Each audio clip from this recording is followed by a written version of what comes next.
Hey, y'all, Alyece Smith here, and welcome to the Socially Ausome podcast, where we empower mompreneurs to implement simple social media strategies into their businesses and elevate their online presence. I'm a mompreneur of three, an affiliate marketer, a network marketer, an influencer, a social media marketing agency owner, and your personal guru. I am here to give you tips, tricks, and tools that you need to build your social media business.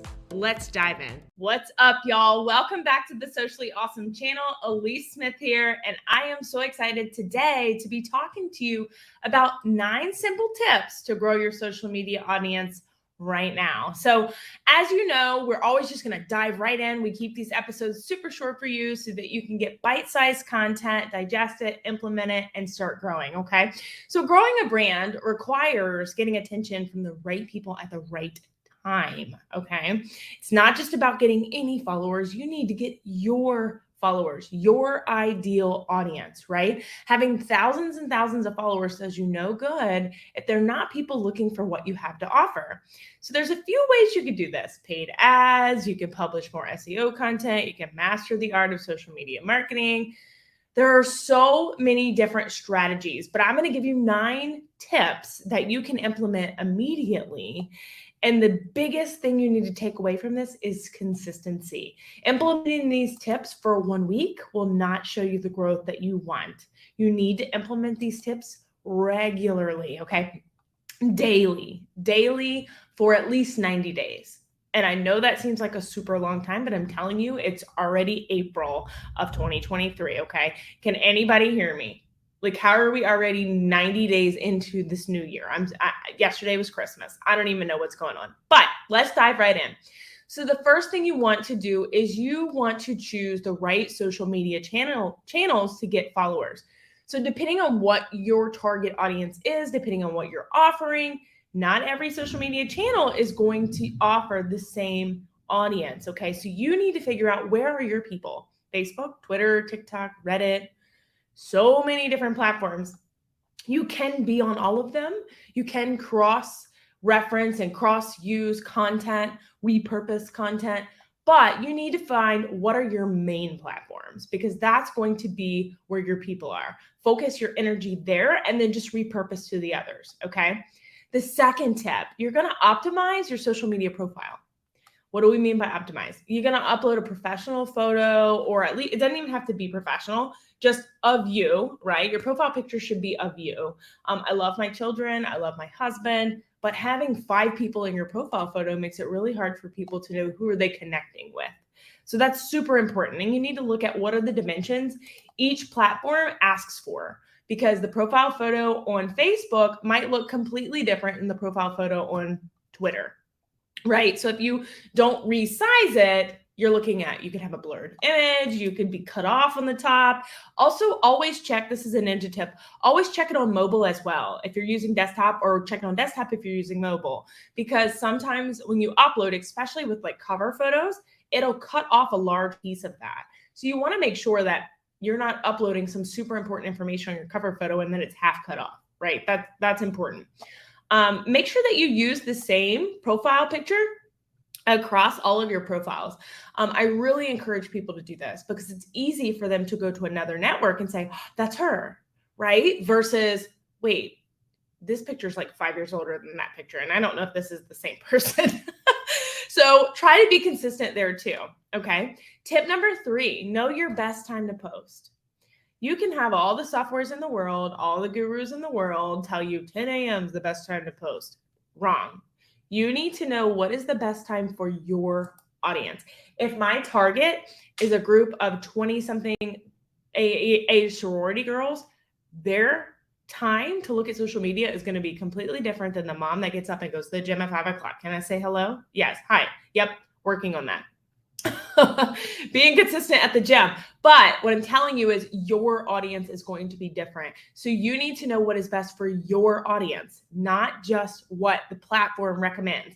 Now, there are tools that will read your metrics, personal metrics, for your pages, your profiles, and tell you what time is best. So that I encourage you to use. But don't just let someone tell you, oh, 10 a.m. is the best time for everyone, because that's not true. And I test this regularly. I have made posts at 6 a.m., 8 a.m., 10 a.m., noon to see what is best for me. And my age group, my ideal avatar's age group is at work during the day. So it's best for me to post early in the morning before they go to work, they scroll, or at like 5:30, 6, 7 p.m. after work, they scroll, right? Occasionally on their lunch break.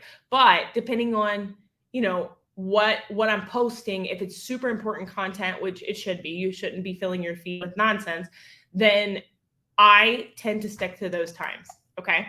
Post consistently, but with purpose. So that kind of leads, or that kind of, spirals off of what I just said. It should be purposeful. So don't just post something to post something. Now, you'll see things that are non-branded on my page occasionally. Like, well, my kids are part of my brand. So I will never tell anyone that like that's off brand, because my kids are they're my why. They are part of my brand. But like the other day, I made a post that said, give me your feedback on Legoland in Florida. Well, you could look at that as like, that's not part of her strategy. That's crazy. How could that be part of her strategy? I believe in attraction marketing, which attraction marketing is somewhat passive. I do actively market, but attractive marketing is still super important. I want people to know I do this business for freedom, financial and time freedom. It allows me to take vacations with my children. So yes, you could look at that post and say like, that has nothing to do with what she's doing. But in the back of someone's mind that's going, I want to take my kids to Legoland. I want to do that. Right? So think about your strategy and think outside the box, but post with purpose. Don't just post something random to post it. Don't just post a picture of, what you're eating at lunch today. Like maybe there's a thought behind it. There's always content. You can always create content about how you had a great day at lunch with a prospect that's looking into your business or looking to work with you, or you have time freedom to have lunch with your mom. Like there can always be content there, but don't just be like, great lunch at Joe's restaurant today. Like needs to be some sort of connection. Okay. Are you this is the next one, actively engage with your audience.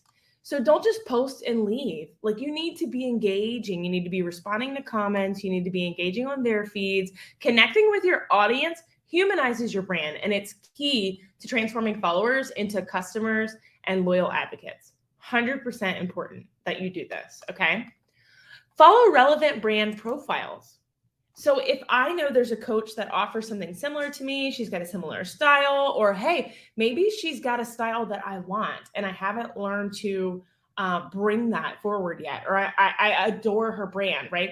I'm going to follow her. I'm going to see what she's doing. Success leaves clues. Learn from people that are leaving clues. Y'all, that is like number one key right there. Okay. Connect with people that you want to build a brand like, and shoot them a DM, ask for a collaboration. Sometimes you got to get really out of your box. Okay. You got to get uncomfortable to eventually see that comfort level that you want to see. Collaborate. Okay. So the next one's collaborate, which I just talked a little bit about collaborating with someone whose brand you like or that you want to mimic. But what is another way that you could extend your reach and build your authentic following? Working with people who have large followings, right? So micro influencers, hey, if you want to go out there and get one of those big influencers with like a majillion followers, no, I'm just kidding. I highly recommend working with micro influencers if you're working with someone, and that's going to be someone with less than 50,000 followers. Those tend to have affordable rates. They have a higher genuine engagement rate, and they have more influence on people, believe it or not, because we'll all follow, these people that have millions of followers just because they have an aesthetic feed, or maybe they're an influencer for a large brand or that we like. But ultimately, do we really know, like, and trust that person? Versus Angie, I went to high school with, that has grown 100,000 loyal following on TikTok because she cooks and people love to watch her. And I know her, and I can taste what she's cooking every time she posts a video, right? So I highly recommend, if you choose to work with influencers, you choose to work with micro influencers, okay? And then drive traffic from one platform to another. So this is my last tip for you. When you're having success on one platform and you're trying to grow the other, drive people from one to another. Hey, are you following me on TikTok? Hey, I post special tips on my Instagram. Go check it out. Hey, are we connected on Facebook? Are you in my free Facebook group so that you can get tips, tricks, and trainings from me called Socially Awesome Entrepreneurs? The link's in the show notes, by the way. But are we having those conversations about joining me on other platforms? So I hope you got value out of today. Make sure you take a screenshot, post this in your stories, and tag me, Alyece Smith, so that I can share with my audience and help you with your organic growth. So until next time, make it simple, make it social, and make it awesome. Thanks, guys. Hey, thank you so much for listening to today's episode. I'm Alyece Smith, your host, and let me tell you how you can get a free social media audit from me. Make sure that your profile is optimized and you're ready to build. Take a screenshot of you listening to this episode, throw it in your stories and tag me. You can find my handle in the show notes. I will share it to my entire audience, and you will be entered to win one of the 5 free audits that I'll be doing every single month.